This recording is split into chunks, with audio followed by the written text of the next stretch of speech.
There already have been tapes leaking around Hollywood, being shopped around to individuals in Hollywood, but one particular person contacted me to shop a particular video they were in possession of.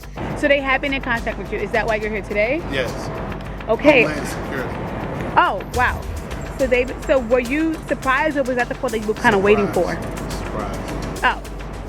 Y'all buckle up, because this one's about to shake Hollywood to its core. So here's the deal. There's footage, like actual tapes, out there of some high-profile celebs caught in very compromising situations. And these tapes, they're not just rumors anymore. The feds are confirming that some of the biggest names are forking over millions to keep these tapes hidden from the public eye. Yes, we're talking blackmail-level hush money. And guess who's at the center of this scandal? Diddy. The latest bombshell? A lawyer for one of his accusers claims she was approached by someone with a tape featuring Diddy, and get this, a celebrity even more high profile than him. And this isn't some ordinary celeb appearance. It's something a whole lot messier. After the lawyer came forward with those claims, another witness emerged, claiming he had 11 tapes featuring other big-name celebs. And now we're hearing whispers that these tapes are floating around on the dark web, being shopped for up to $500 million. So who's on these tapes, and what do they reveal about Hollywood's darkest secrets? Let's dive in one by one. Out of the 8 celebrities who were recorded having intimate relations with Sean Combs, how many of them appear to be either inebriated or intoxicated or under the influence? All of them. All of them. Ashton Kutcher and Mila Kunis, caught in Hollywood's darkest web. Let's start with Ashton Kutcher. This one's messy, especially after Ashton and Mila's public support of Danny Masterson, who got convicted in 2023 on some serious charges. Ashton and Mila's letters defending Masterson sparked huge backlash. People couldn't believe they'd back someone with such accusations, especially since Ashton has been a vocal anti-trafficking advocate for years. And now, his whole image as the Hollywood good guy is falling apart. A couple months ago, Danny's family reached out to us and they asked us to write character letters to represent the person that we knew for 25 years, so that the judge could take that into full consideration relative to the sentencing. Now, here's where it connects to Diddy. Ashton has a history with Diddy's infamous Hollywood parties. They built a friendship back in the punk days, and Ashton has even hinted that he's seen things at those parties that he could never share. Fast forward to today, with Diddy's legal troubles and these tapes coming to light, people are starting to wonder what Ashton might have witnessed or even participated in at these parties.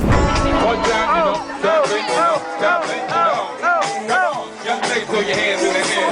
Black out, throw your hands in the air. Allegedly, Ashton's name is on one of these tapes, putting him in some compromising situations with Diddy and other celebs. And if you think that's just speculation, consider this. Ashton and Mila are reportedly eyeing an escape from Hollywood entirely, even looking at properties in Europe. It seems like they're desperate to get out, but moving across the world isn't going to erase these tapes or the public's memory of what's going down. Diddy party stories, they're our favorite genre of anecdote, if you have one. Yeah. Wow, okay, I've got a lot I can't tell. So, I can't tell that one either. I mean, I'm like actually cycling through them. Diddy party stories, man. That was like some weird memory lane.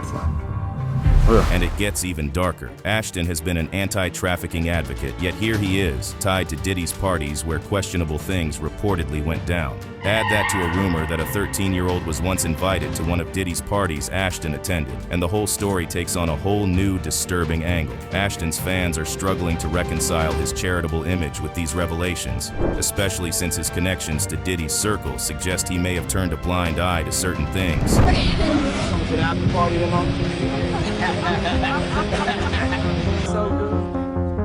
I just want to say,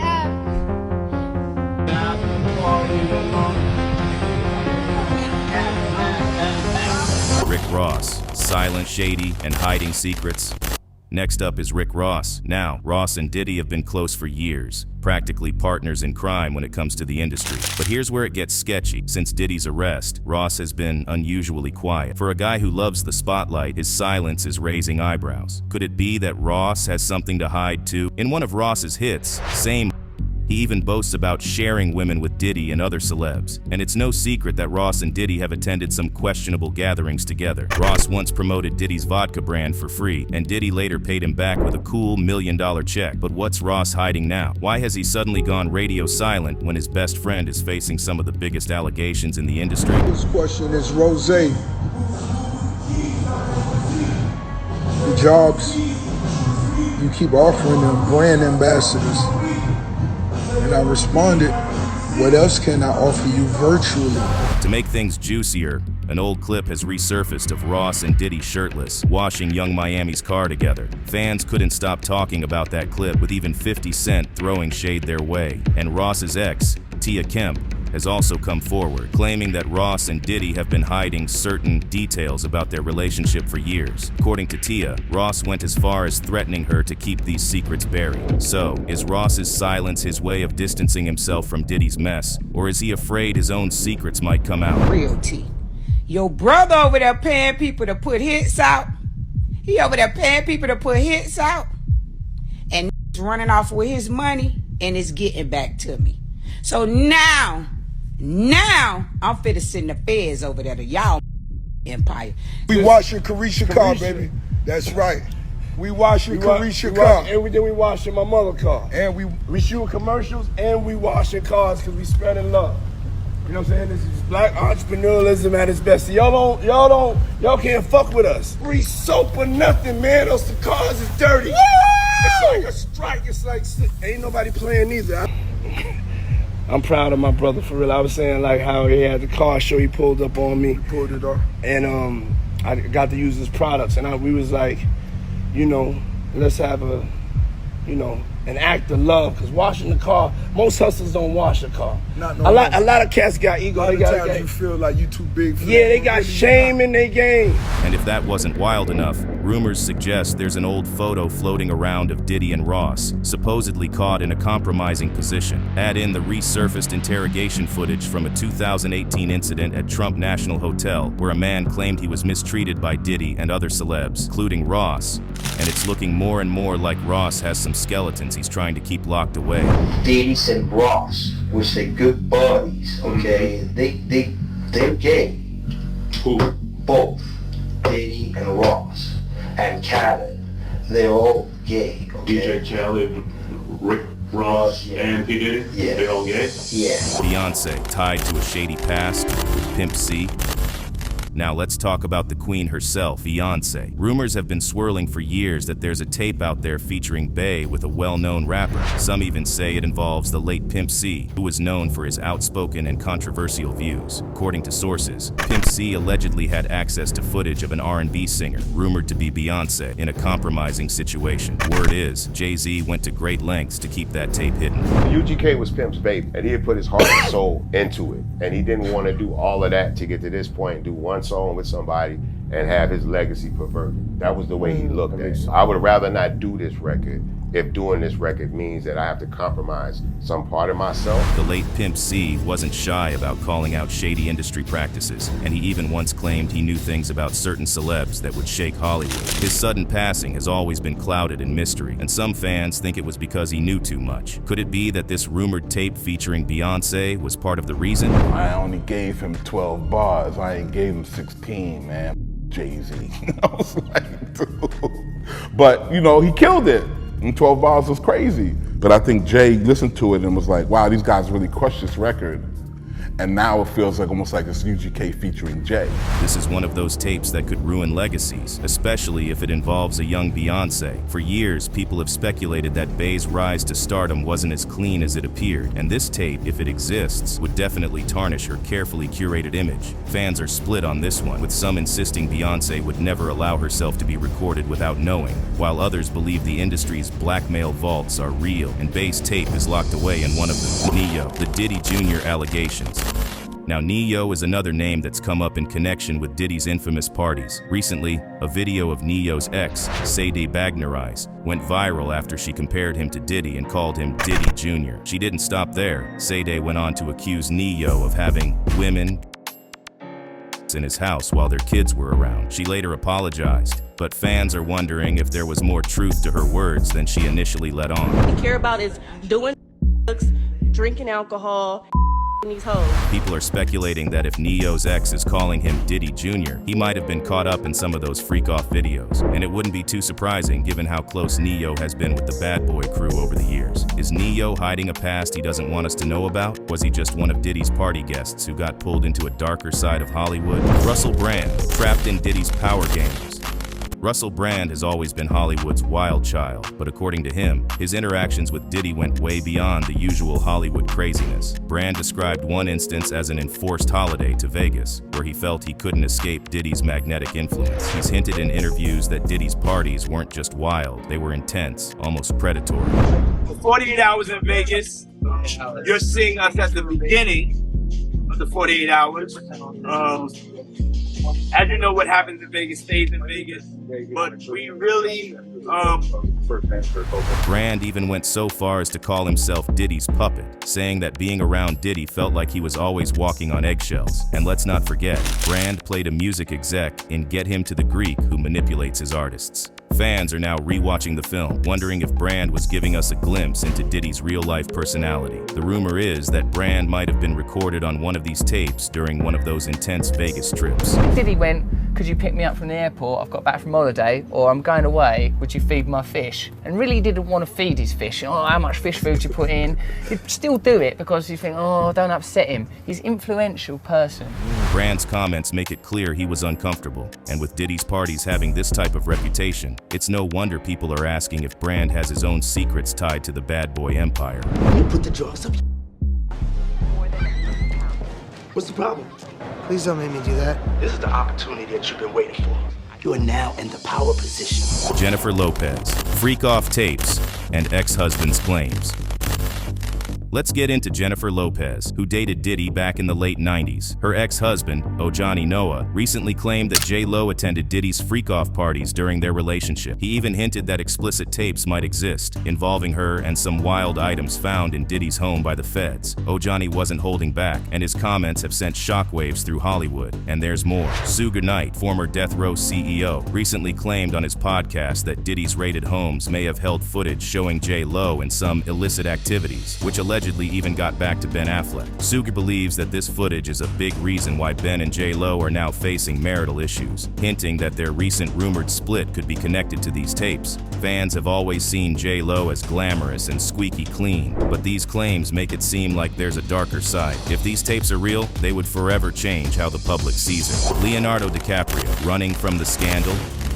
Then, we have Leonardo DiCaprio, who's been seen partying with Diddy at his infamous white parties over the years. Recently, photos have resurfaced, showing Leo and Diddy looking cozy, drinking, and laughing at these parties. Now, Leo's friends are saying he hasn't been in touch with Diddy for years, and that he's not connected to the freak-offs. But that's not stopping fans from wondering. And I'm sure that's probably not public information yet, but who's the person that's #1 on that invitation list? Leonardo DiCaprio. And I can get on that list, yes, right? Without a doubt, you are invited. That is so generous of you. Cheers to that. See you at the white party. Leo is also known for dating much younger women, and some believe there may be footage of him with an underage girl at one of these parties. To make matters worse, Leo has reportedly fled to Europe, claiming it's just a vacation. But people are speculating that he's keeping his distance to avoid getting dragged into the Diddy drama. Leonardo DiCaprio has been spotted with yet another very young girl. At this point, I'm not even really surprised, considering we keep seeing him with younger and younger women despite him getting older and older. But we have to acknowledge that this is pretty weird. Leo's reps have denied any connection, but with photos and videos of him at Diddy's parties out there, it's only fueling the rumor mill. Could Leo be hiding something from his wild party days? Now, after hearing all that, what do y'all think? Are these celebs really paying millions to keep their tapes hidden, or is this just the cost of staying relevant in Hollywood? And if the tapes do come out, how do you think it'll affect their careers? This whole situation is like a ticking time bomb, and it feels like any day now, a new bombshell will drop. Drop your thoughts in the comments below, and don't forget to hit that like and subscribe button. We've got even more explosive stories coming up, including the dark secrets of Diddy's connection to the passing of Craig Mack. Trust me, you won't want to miss it. What's happening, Puff? I'll be back to you if JD ain't had enough. Yeah. Jermaine Dupri, king of the pedophiles, if you ask me, baby. The whole crazy drama around Diddy just got weirder. Cat Williams is now dropping some wild claims saying Diddy and Jermaine Dupri were up to some sketchy stuff, especially with young male artists like Cris Cross. You remember Cris Cross, right? Well, now there's talk that Chris McDaddy Kelly's overdose in 2013 might be linked to messed up stuff from his child star days. Even though rumors about Diddy's shady dealings have been around, a new video of Cat Williams straight up calling them out has fans going nuts. Seriously, what's the deal with this boy band? Back in the early 90s, hip-hop went on a wild ride with Cris Cross, that awesome duo making waves in the music scene. So you got Chris McDaddy Kelly and Chris Daddy Mac Smith bringing crazy energy and a style totally their own. But before they hit the big time, their journey started in the lively city of Atlanta, Georgia. Chris Kelly, born on August 11th, 1978, and Chris Smith, born on January 10th, 1979, soaked up the musical vibes of Atlanta. Now, imagine this. Fate steps in, and in 1991, these dudes catch the eye of the legendary producer Jermaine Dupri while they're rocking it at Lynx Mall in Atlanta. What did you see in those guys? When you first saw them at the mall, what did you see? Something that I still haven't seen today. They was in the mall. They was stars before I even came around. And they was in the mall. They was ghetto stars. Yeah. Like for real. They was in the mall walking around. It was girls at the cookie company giving them free cookies. I'm telling you, I was standing there in the middle of the mall looking at this like, who the f is this?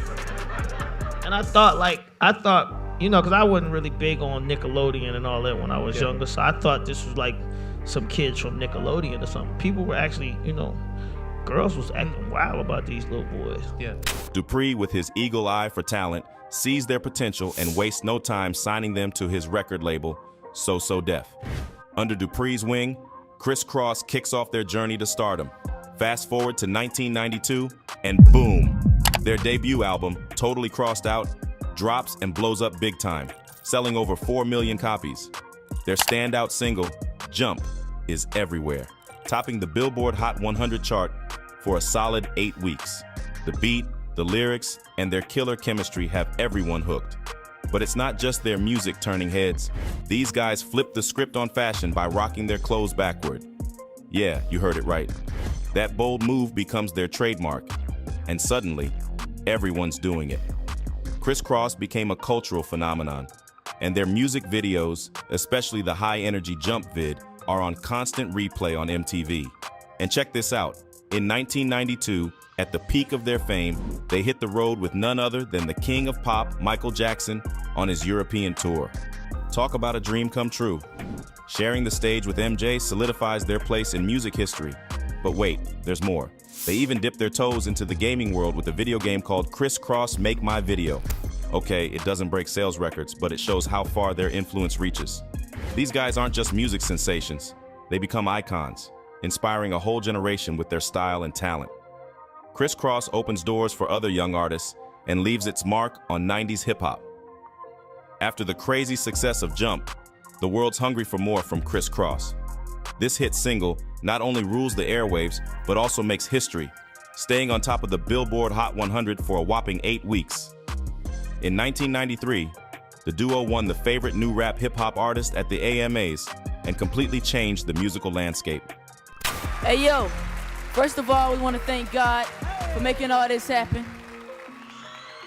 Next, we want to thank our fans, because we wouldn't be here today. We're selling 5 million records too. Next, we want to thank our record label, Rough House, Columbia. Yo, check this out. First of all, I want to thank my man Jermaine Dupri, our producer, DJ Nab. Their infectious energy strikes a chord with fans of all ages. And suddenly, Cris Cross is a household name. And don't even get me started on their backward pants. That becomes a nationwide fashion craze. After their massive hit Jump, Cris Cross is in the hot seat, facing the challenge of keeping the vibe alive and spicing up their sound while staying true to their unique style. In '93, they dropped the bomb, literally, with their highly awaited second album, Da Bomb. This bad boy not only shows off their artistic growth, but also locks in their spot in the music game. Da Bomb snags a platinum certification, proving that Cris Cross isn't a one-hit wonder, but a legit force in hip-hop. The album has bangers like Alright and I'm Real that keep the energy high and show off Cris Cross's knack for creating tracks that stick with their fans. This success shouts loud and clear. Cris Cross is here to stay.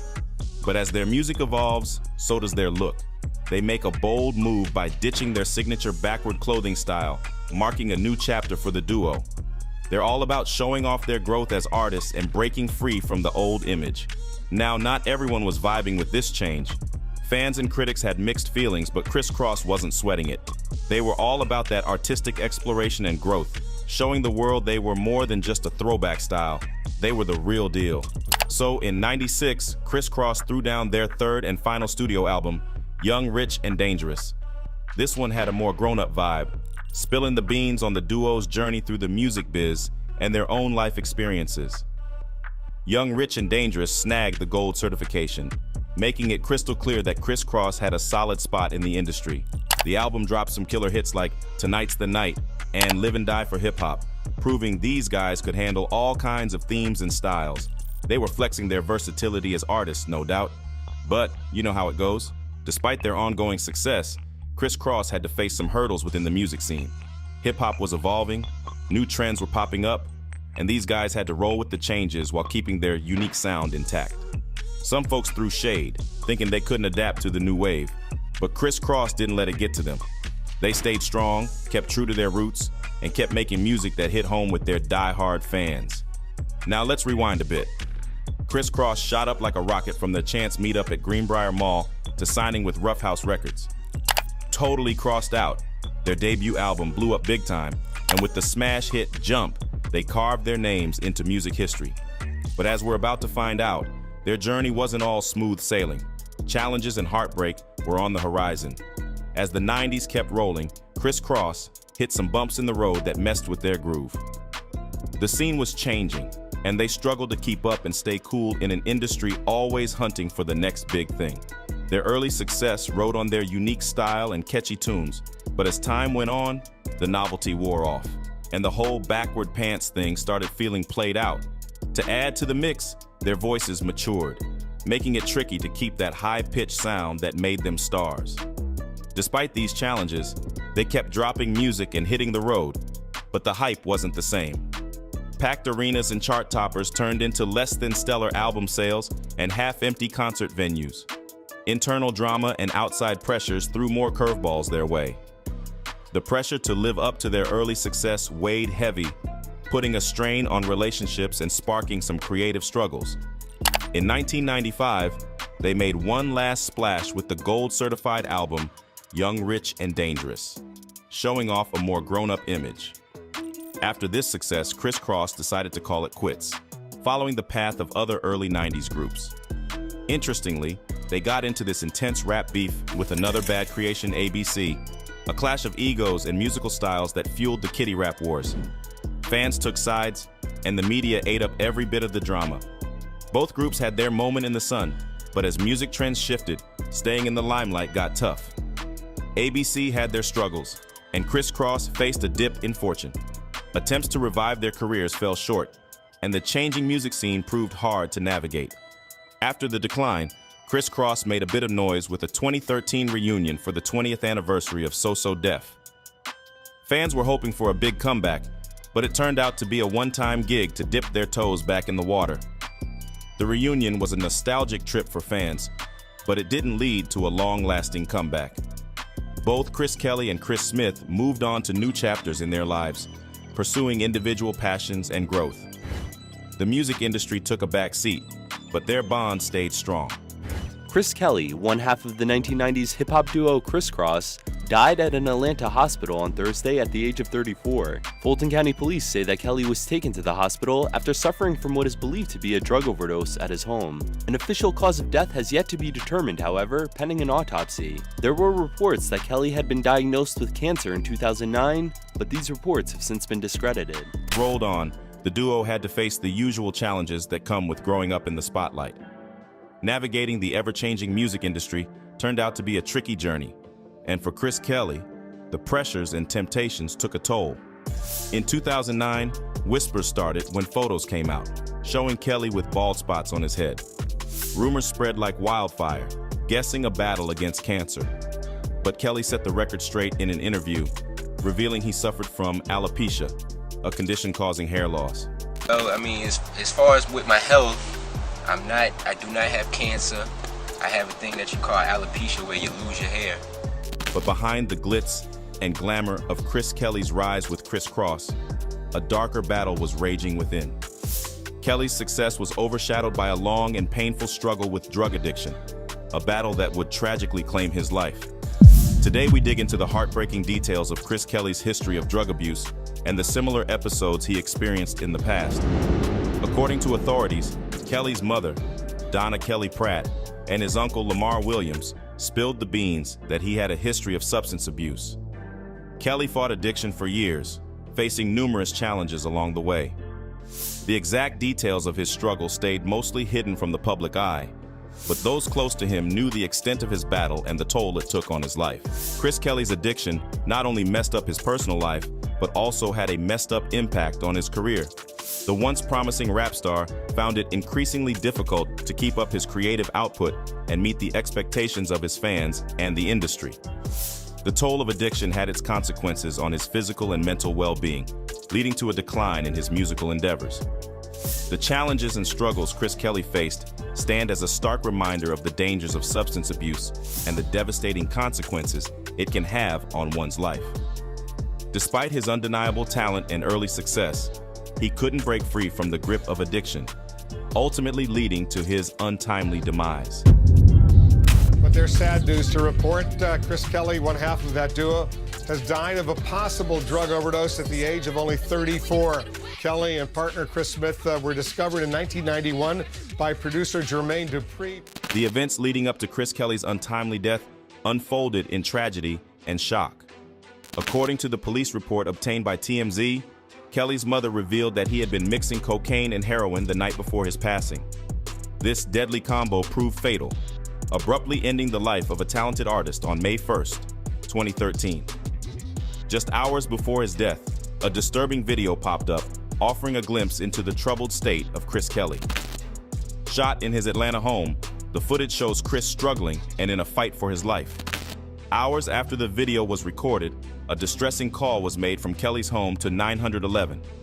The caller reported that the rapper had passed out and was unresponsive. Medical professionals arrived, but their efforts to revive him were in vain. Chris Kelly was pronounced dead at approximately 5 p.m., leaving the world in shock and mourning the loss of a talented artist. Jermaine Dupri, the man who discovered Cris Cross and played a crucial role in their success, poured his heart out in an open letter to fans. He referred to Chris Kelly as a son he never had, praising him as an artist, a career collaborator, and a dear friend. Devastated by the loss, Chris Smith also shared his heartfelt sentiments. He wrote about their friendship, the memories they shared, and expressed how deeply he would miss Kelly. The bond they formed as young boys had endured through the years, and now Smith was left to navigate a world without his partner by his side. This morning when I woke up, this peace came over me. Because I know Chris is in heaven with our Heavenly Father. The cause of Chris Kelly's death sent shockwaves through the industry. A toxicology report revealed that he had died from an overdose, with a mixture of substances in his system contributing to his tragic demise. Paramedics who had attended to Kelly disclosed that a friend had informed them he had consumed a combination of hard drugs the night before. The revelation of Chris Kelly's struggles with substance abuse shed light on the demons he had battled behind closed doors. It was a painful reminder of the challenges many artists face in the music industry, with rappers battling drug abuse and tragically succumbing to overdose. As we delve into the tumultuous journey of Chris Kelly, it's crucial to connect the dots between his personal struggles and the unsettling allegations brought to light by Cat Williams. While Chris battled the demons of addiction behind the scenes, Cat Williams stirred the pot by suggesting that Diddy and Jermaine Dupri may have played a role in causing trauma to Chris Kelly and other young male artists. The whispers of inappropriate actions and violations resurfaced, putting a new lens on the tragic events surrounding Cris Cross. So as we navigate the ups and downs of Chris Kelly's life, the plot thickens with Cat Williams shining a spotlight on potential dark corners within the music industry. What's happening, Puff? I'll be back to you if JD ain't had enough. Yeah. Jermaine Dupri, king of the pedophiles, if you ask me, baby. As we navigate the web of rumors and allegations surrounding Jermaine Dupri, it's crucial to connect the dots between Cat Williams' bold statements and the intriguing twist added by Bow Wow. Despite the lack of concrete evidence, Cat Williams didn't hold back, publicly labeling Jermaine with a derogatory term in a 2011 video where he took shots at various personalities, including Diddy and Steve Harvey. Back then, many brushed off Cat's claims, attributing them to potential intoxication. Recent comments that emerged on the video tell you everything that you need to know about Cat and his forecast. Cat was trying to tell us 12 years ago, and the way this video has aged is insane. Everything is really being exposed now. They tried to dismiss Cat as being crazy. Dude was telling us the truth all along. Surprisingly, Jermaine didn't respond or take legal action against the comedian, leaving fans wondering about the truth behind the accusations. The plot thickened in 2018 when Bow Wow, also mentored by Jermaine, teased cryptic tweets that hinted at undisclosed secrets. With the recent spotlight on allegations against influential figures like Diddy, fans are now casting a skeptical eye on Jermaine and others in the industry. It's a tangled tale of rumors, unanswered questions, and a growing sense of skepticism surrounding the once glamorous world of mentorship in the music industry. I remember watching Puff at the Beverly Hills Hotel. I'm filming this, and it's a pool party that is ridiculous, man. And I look up and I see Dr. Ruth. I don't know if you know who that is. The sex lady. The sex lady. I see Dr. Ruth. I said, Miss Ruth, could you please come over here? This guy by the name of Sean P. Diddy Combs. I need you to come meet him. I need this for my camera. Dr. Ruth and Puff at the Beverly Hills Hotel pool, dancing, doing their thing, right? Now, if the mere mention of Puffy Flavor Camp doesn't send chills down your spine, the jaw-dropping stories shared by celebrities about their time in this camp will undoubtedly leave you in shock. One of the stars who lived through the Puffy Flavor experience was none other than Usher. From a tender age, Usher was groomed to become an R&B sensation, and in 2016, he spilled the beans to Howard Stern about the eye-opening year he spent living with Puff Daddy at just 14. Usher didn't hold back as he shared, "I got a chance to see some things. I went there to see the lifestyle, and I saw it," during his first Stern Show interview. The revelations about what went down behind the scenes at Puffy Flavor Camp are enough to make anyone do a double take. It's a peek into the stark reality of the price of fame, as witnessed by a young Usher navigating the glitzy yet complex world of the music industry under the guidance of Puff Daddy. Now, let's unravel the fascinating saga of Usher's unique education in the infamous Puffy Flavor Camp. The story kicks off when a teenage Usher wowed music bigwig L.A. Reid with his musical prowess, earning himself a ticket to New York to live with none other than Puff Daddy during the peak of Bad Boy Records. Usher spilled the tea, saying, "In order to experience what it meant to really make it big in music, it was pretty wild. It was crazy," as he shared the stage with hip-hop heavyweights like Notorious Big, Lil' Kim, Faith Evans, Mary J. Blige, and Craig Mack, a constant presence at Puffy's house. Usher humorously recalled being the little brother affectionately called Baby Boo by the crew. When Howard Stern probed about any rules for the young Usher living with Puff Daddy, the surprising revelation came. Diddy wasn't the disciplinarian type. "He was letting me be a young man," Usher spilled. Even without traditional schooling, Usher had a tutor and just enough cash to toe the line without getting into too much trouble. When it came time for Usher's debut album, Diddy took on the role of producer. However, after the album didn't meet commercial expectations, Puff Daddy distanced himself from Usher's second album, My Way, which went platinum 6 times in the late 90s. As if that isn't enough to digest, Gene Deal's recent bombshell about his ex-boss takes the shock factor up a notch. In a resurfaced clip, Deal alleges that Diddy's intentions with the popular all-female group Danity Kane weren't entirely pure. According to Deal, Diddy allegedly declared in a studio session that he planned to get them hooked on substances and then, in his own words, pee them out. The revelations add another layer of complexity to the already intricate world of Puffy Flavor Camp, showcasing the darker side behind the scenes of the music industry. It appears that Diddy is facing more heat for allegedly exploiting young stars, and another celeb shedding light on the matter is Cassie Ventura, who has taken legal action against the rapper. The lawsuit claims that over a span of more than a decade, Diddy subjected Cassie to coercive control, substance use, physical abuse, and forced engagement in intimate activities with male escorts, all recorded without her consent. Diddy vehemently denied these allegations, calling them offensive and outrageous, and accused Cassie of attempting to shake him down for a whopping $30 million. The legal documents delve into disturbing incidents known as freak-offs, where Cassie reportedly endured unsettling circumstances. In one episode from March 2016, Diddy allegedly physically abused her, resulting in a black eye. Fearing for her safety, Cassie tried to leave the hotel room but faced aggression. Hotel security, witnessing the alleged assault on security footage, reportedly urged her to leave. Shockingly, the lawsuit claims Diddy insisted on these encounters regularly, dubbing them "our thing" and "our secret." Cassie also accused Diddy of pressuring her to carry a firearm and supplying her with illicit substances. The lawsuit alleges that the abuse was never reported due to fear of further harm. The plot thickens as the lawsuit claims Diddy was involved in the destruction of Kid Cudi's car in February 2012, fueled by rage upon discovering Cudi's relationship with Cassie. Supposedly, Diddy found emails between Cassie and Kid Cudi, triggering the destructive act. In the aftermath of the lawsuit, Aubrey O'Day seemingly celebrated her past grievances with Diddy, expressing support for Cassie on social media.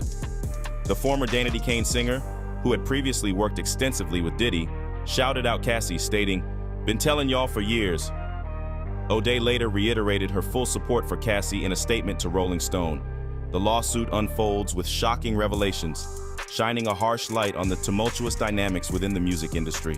Diddy took the reins in forming Danity Kane on MTV's Making the Band in 2005, and Aubrey O'Day found herself removed from the group in 2008, later making a comeback in 2013.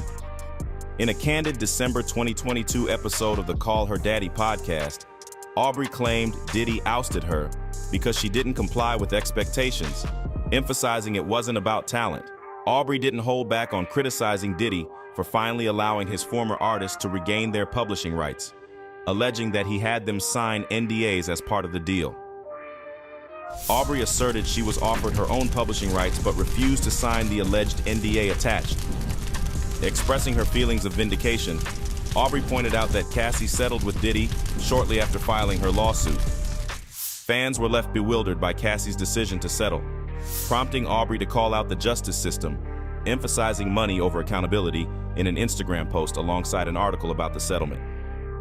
As speculation swirls around Jermaine Dupri's role in the Cris Cross saga, drawing parallels to Usher's experiences in Puffy Flavor Camp, unsettling facts emerge about Jada Pinkett Smith allegedly taking advantage of Chris Kelly when he was a minor.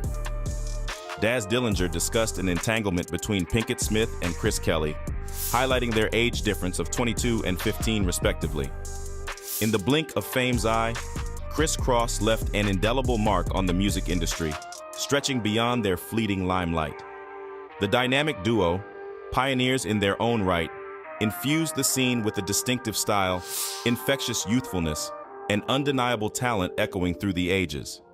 Yet, behind the scenes, the narrative of Cris Cross unravels into more than just a musical milestone. It unveils a compelling saga, a stark reminder of the hurdles faced by those thrust into the spotlight at a tender age. The innocent camaraderie of childhood friends transforms into a journey laden with the burdens of public scrutiny and industry demand. The abrupt conclusion of Cris Cross's story prompts a necessary dialogue about the toll early fame extracts from the well-being of young talent in Hollywood. The struggles of child celebrities unfold in a unique tapestry of challenges, navigating the relentless pressure to conform to industry norms while battling to maintain an authentic sense of self. Cris Cross, like predecessors and successors, grapples with the daunting task of outgrowing their teen image under the relenting gaze of the public eye. Their tale, though tragic, serves as a poignant call for compassion, understanding, and protective measures within the entertainment realm. Cris Cross's journey isn't merely a footnote in the annals of music history. It's a profound reflection on the fragility of dreams, the sacrifices of fame, and the urgent imperative to prioritize the well-being of those who contribute to the symphony of the entertainment world.